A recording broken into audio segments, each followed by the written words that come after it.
super galing ni Iya. Yes. Hindi naman lahat artista yung mga trans sisters ko doon.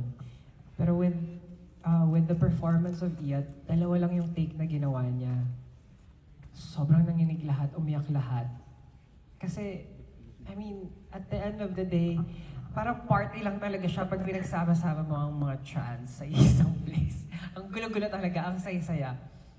Pero para hugutin ng performance ni Iya, yung lahat kami, you know, na dalhin doon.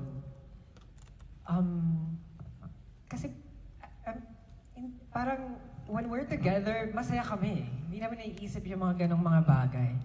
So I think sobrang magical lang nung moment kasi na-feel namin na hindi lang siya performance. We relate to that same story, but at the end of it, tawanan lang kami kasi ang happy namin na ang ganda ng eksena.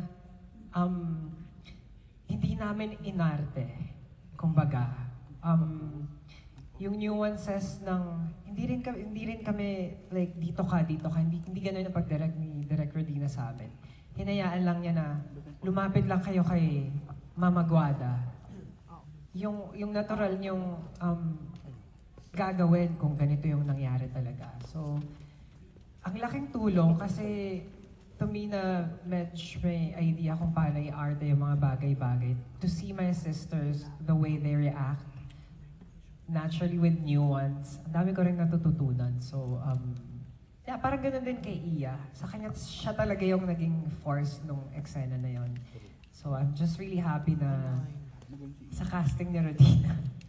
Kasi, happy ako palagi na pag umiikot yung mga characters sa Rodina Cinematic Universe.